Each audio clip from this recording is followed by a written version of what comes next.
It's funny. I was actually just explaining to another friend of mine one of the big projects I've been working on over the last year. I don't know if we talked about it or you saw in looking into me at all or anything, but we're about to finish with the oral history of Comic Con, and we've been working on it literally since pandemic. In fact, I was already developing it before pandemic. I was originally going to go to San Diego and LA and even maybe Washington, where some people are who worked on Comic Con in the early days, to do interviews in person. And then all of a sudden we had to do it all remotely and everything.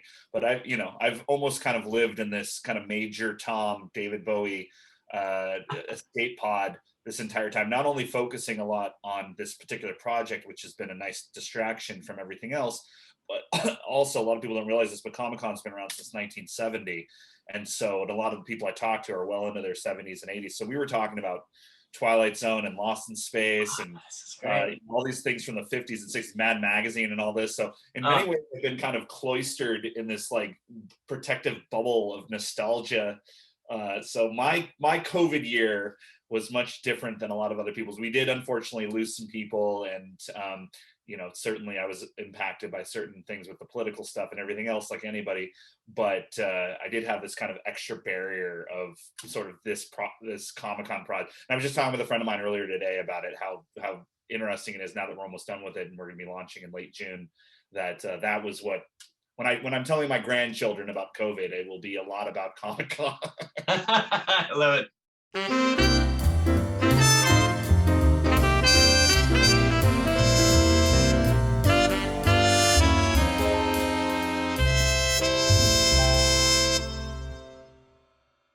It's Klickstein with a K. So click, Klickstein. like the sound click, and then Steen. Really, nobody knows for sure if it's Steen or Stein. Like most immigrant Jews, my family's name was changed at Ellis Island a couple generations ago.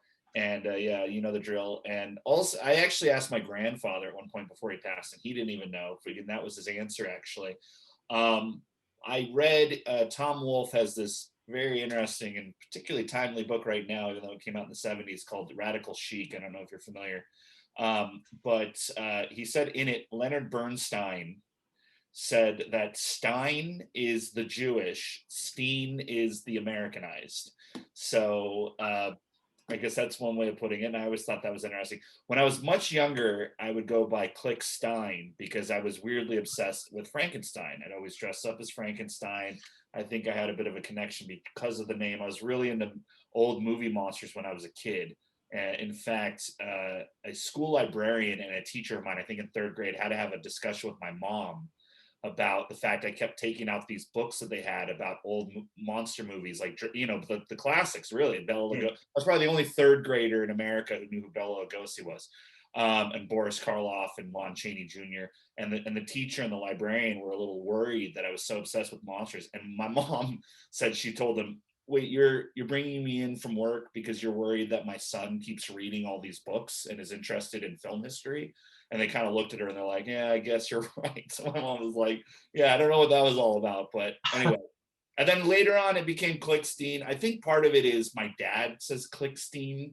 And so I'd always hear him say it. So I would say Klickstein, but I did change from Klickstein to Klickstein at some point in my life. So, and I also later learned that my name really is spelled with one T when I was getting my driver's license. That is true. My mom had me in my house. My mom's an interesting woman, as you can tell already. My mom had me in my house because she's been deathly afraid of hospitals and doctors. I was vaccinated and the whole thing. She's not that crazy. But I was a home birth intentionally. So she had a midwife, and the midwife apparently misspelled my name on my birth certificate. And when I tried to get my driver's license, it caused all these problems. And I learned that my name, 16, I'd been spelling it wrong for 16 years. And indeed, there's only one T in it. And it was by then I already knew I wanted to be a writer professionally. I was already writing a lot and such ever since I was 12 or 13. And I remember thinking, well, this will be a way to make my name a little less common, because I always hated that I was always Matt K, because there was always another Matt in the class or wherever I was. So at least it was a way. And then I later learned there actually is another Mathew Klickstein, who's obviously related to us. I've never met him, but he's like a third cousin or something in Brooklyn. He's a few years older than I. So I am actually glad that I went with that, and stuck with that as my professional name or whatever. Yeah. Because there's another, and he's actually a musician too. So he's in the creative as well. So It's good that we don't get mixed up that way. That's probably one of the reasons why, is because I have the one T. I know I'm rambling like a crazy person, but I will say that one other addition to that is when I was much younger, like 4, 5, 6, Yeah. and was very precocious, surprise, I was certain my name was spelled with 3 T's, and my mom could not convince me otherwise. So indeed, if you look back at some of my childhood books, my Berenstain Bears and so forth, where I'd put my name in it, I would spell it with 3 T's. So it was Matthew with 3 T's, and she could not convince me otherwise. So I went from 3 T's to 2 T's to 1 T, and from Klickstein to Klickstein. How So long did those 3 T's last? How many years? probably until I was around 6, I think, and was more socialized in the classrooms and that kind of thing. I also, until first grade, thought that the year started in September because that was when my birthday was, and that was when school started. Yeah. And I remember learning that the year begins anew in January, and really being confused by that because it was like, well, wait a second, my birthday's September. We start school in September. That's when the year begins, is with my birthday and with school starting, not with January. That's weird. So it took me a while to understand that January was the start of the year. Oh, I love that. I love that story. Now, so what is it? Six or no, 7 years later is when you wrote your first novel after the 3 T's. I wrote my first novel when I was 13. That was an interesting story too. I know I ramble quite a bit, but oh well. No, you don't. It's fascinating. um, I was one of those people who just knew as soon as I can remember that I was going to be a writer. So I always loved books. Both my parents were very well read. Both my parents were very artistic. There was a lot of art in the house. And it's funny because my dad was a salesman and my mom was a dental hygienist. And then when I went to college, she went back to school and became a therapist and focuses mainly on drug and alcohol rehab. So neither of them did anything in the arts at all. None of their friends were involved in any of the arts or anything. I really didn't have any actual rubrics for people who were real artists or writers or movie makers or anything growing up, even though I did grow up in Southern California. So it wasn't really a part of my life. I think because of that, though, I never saw it as a business. I just did it for fun. And I was one of those kids who we would do play. My friends and I would make plays, and we would do it for like 5 people or our parents or something. Like when we would get bored, we definitely did stuff with the cardboard box. The cardboard box would become a spaceship and the whole thing. A lot of that was because we were also all really into Calvin and Hobbes. And we kind of learned that a little bit from Calvin and Hobbes.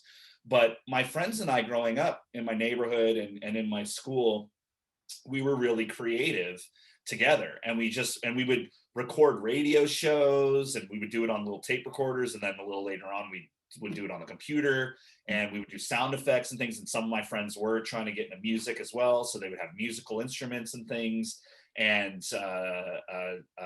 cameras. And then of course people started having video cameras, and then we started making short films, and we would do the thing of cutting it on the VCRs and the whole deal. So a lot of my childhood was creativity, and we just all read books and we watched movies, and we were very interested in the behind the scenes of television and such. We would read books about Looney Tunes and Chuck Jones and things, 5th, 6th, 7th grade. I mean, really young, getting into it. And for some reason, I sort of became the writer of the group because I just wrote really fast and I wrote a lot. I would just do it for fun all the time. Now, I have a question. I mean, if you wrote that novel when you were 13, did you have a bar mitzvah the same year? No, I actually, I like to say I'm Jewish only on my parents' side. I've been to one bat mitzvah in my whole life, never a bar mitzvah, and I only went to that one bat mitzvah because I was a senior reporter for the Jewish Times in Baltimore, and someone thought it was probably a good idea for me to go to an actual bar mitzvah or a bat mitzvah. Blood-wise, totally Jewish, both parents, both grandparents, on and on and on. I've always been involved in different Jewish organizations since I was younger. I like the people, the culture, the community, the history, the heritage, but never been religious, never raised religious. And so, no, but just to wrap up the story about the novel, Yeah. my mom, I did watch a lot of TV and played a lot of video games as a kid too, until I was about 12. And around the same time, I stopped watching TV so much and completely stopped playing video games. And I just grew dissatisfied with them both. And I remember very specifically just realizing what a waste of time it was spending so much time watching TV and playing these video games. And around the same time, my mom suggested that I really like writing. Why don't I try to write a short story or something? So for a class, I think I was still 12 at this time, I wrote a short story, a science fiction short story. And it was 17 pages. And even as a 12-year-old, I realized, wow, that's pretty good for a 12-year-old. Turned it into the teacher. She really liked it. She said, you should expand this. So I turned it into a 35-page short story. She really liked that. And then that summer, I kept working on it. And indeed, it turned into a 350-page book that I finished right around my 13th birthday. And I was not bar mitzvah. I sent it to one or two people that we knew through friends of friends of friends of friends at like Simon and Schuster, I think, and one or two other places. And there was a lot of, either no response, or I think, we're impressed that you're so young, but you might want to take some workshops or things. And it was definitely a mess of a book. But then I wrote a few more in high school. Like, it sort of became my summer thing. I just really enjoyed it. I would work, of course, summer jobs, and I would do other things as well, more normal kid stuff. But my hobby, especially since I wasn't really watching TV anymore and I completely stopped playing video games, was I would work on my books. And it was just something I did for fun, and I really enjoyed it. And then ended up going to screenwriting school at USC for college, and then everything went from there. So. And then at 21, you worked for the National Lampoon Network?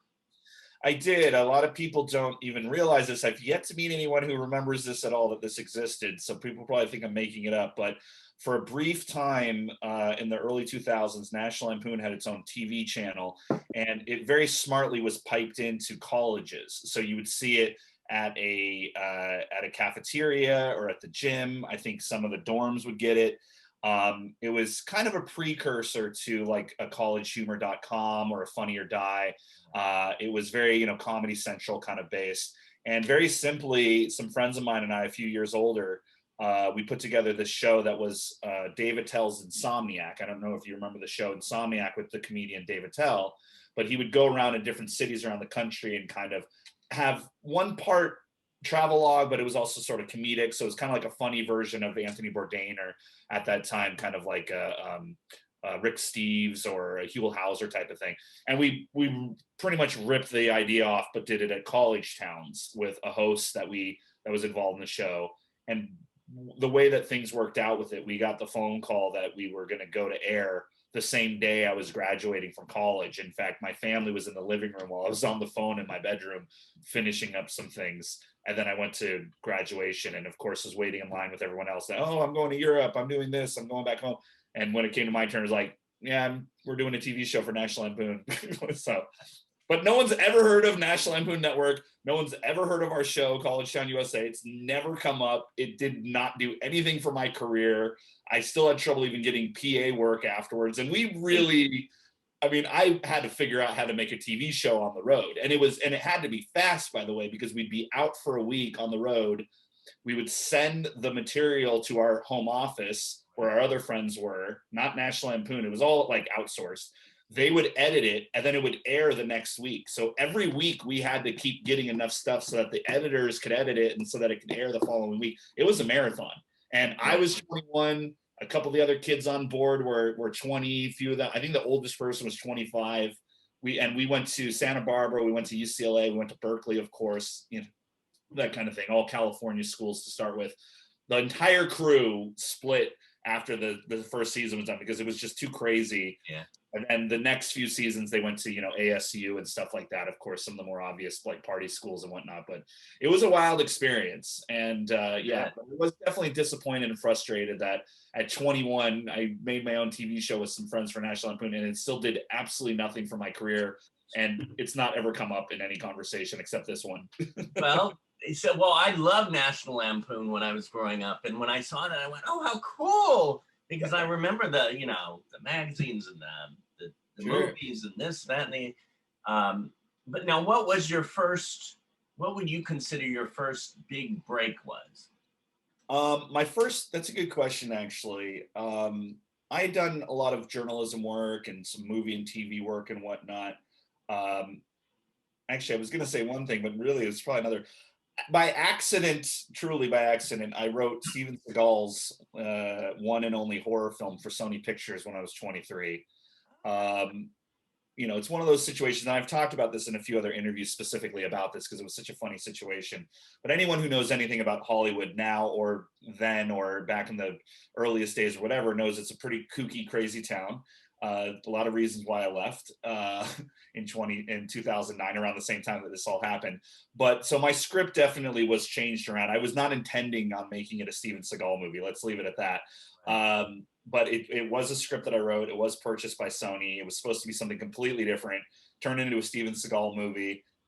Still made a nice little paycheck, especially for somebody in his early 20s. And it's a fun icebreaker sometimes at parties or meetings that I wrote Steven Seagal, not only a Steven Seagal movie, but his only horror film to date.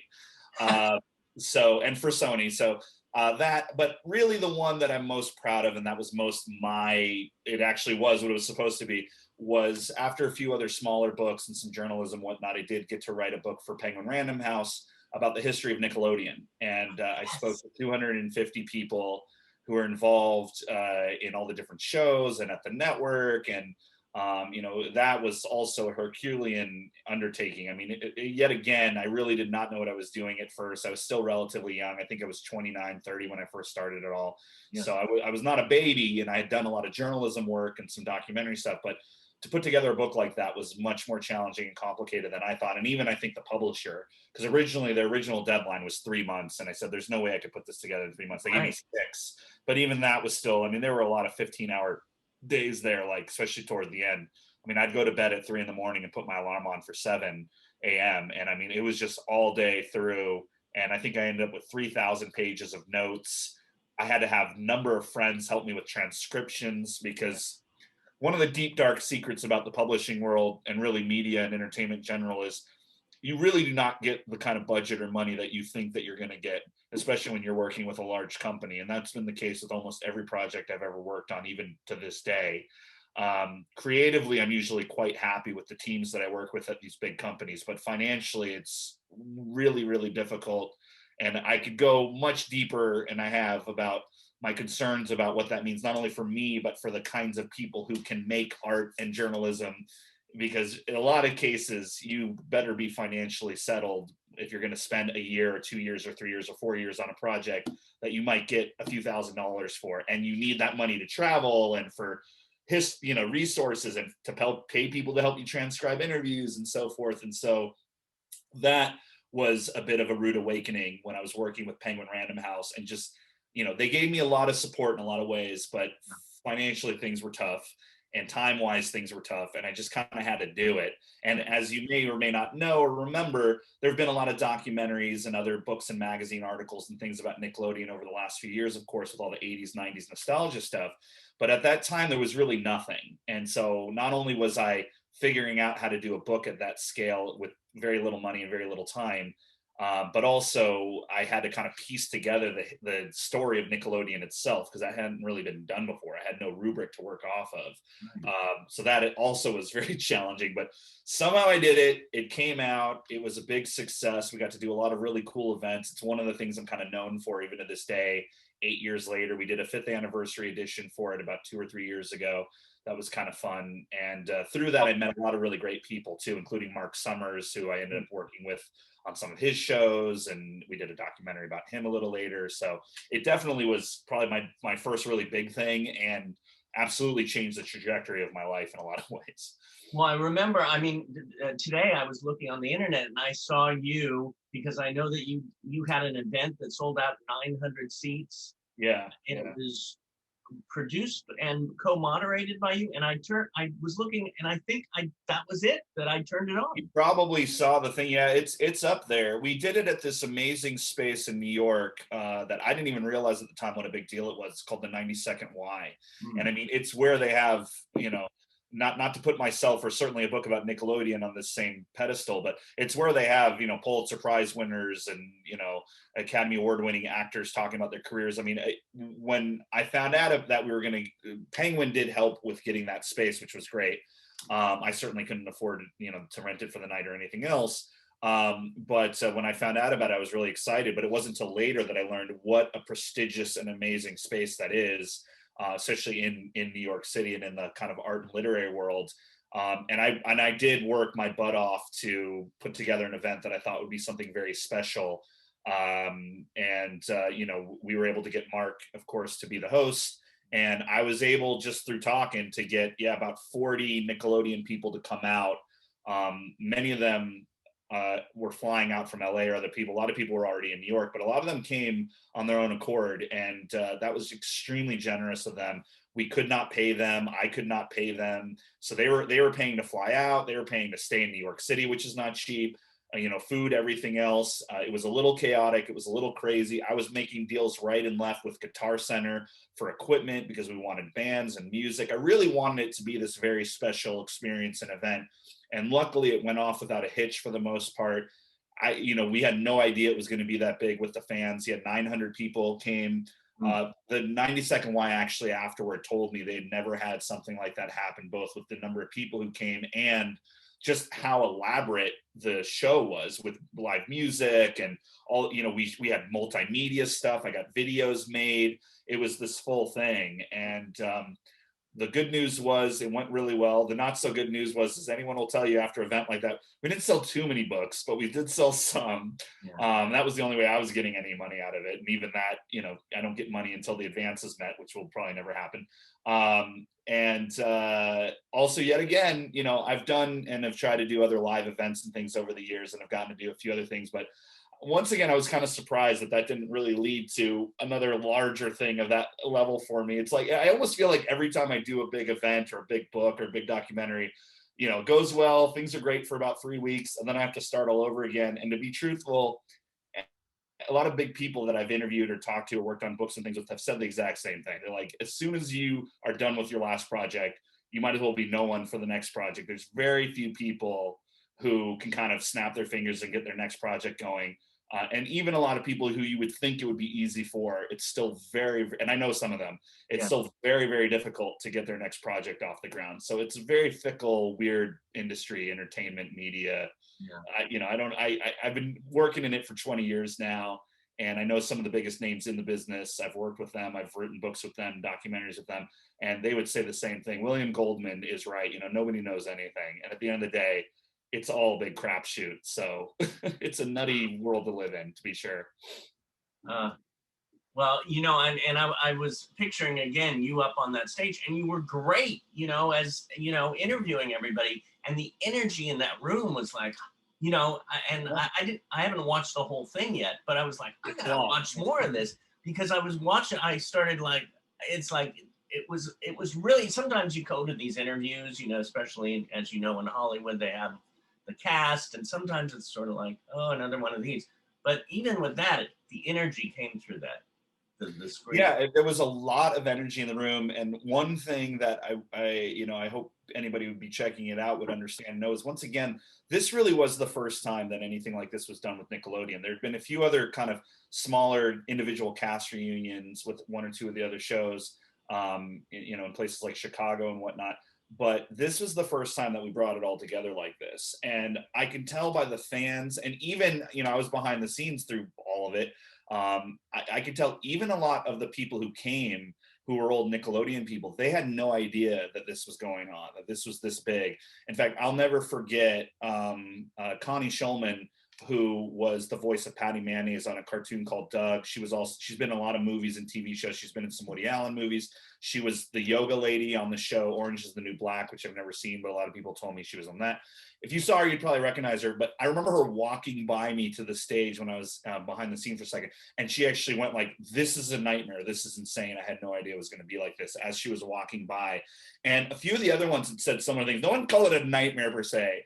But Ross Hull, who was a character named Gary on a big show called Are You Afraid of the Dark, kind of the Twilight Zone of Nickelodeon, he came out from Canada and actually made a little short film while he was in New York about him kind of learning and realizing what a big deal Nickelodeon fandom was that he did not know. So he ended up even making a little short film about it. And a number of the other people, like, they really did not understand or know that there was such a love and nostalgia for old Nickelodeon. And I've never been told this from anyone at Nickelodeon or anything like that, but I'm quite certain that night, and my book at least, really helped to kind of remind Viacom and Nickelodeon and probably a lot of other people in Hollywood and media that there is a real interest in Nickelodeon, because there just had not been something like that yet before. Maybe it would have happened anyway with all the 80s, 90s nostalgia stuff, but we were right there at the beginning. And Yeah. I'd like to think that that night, especially because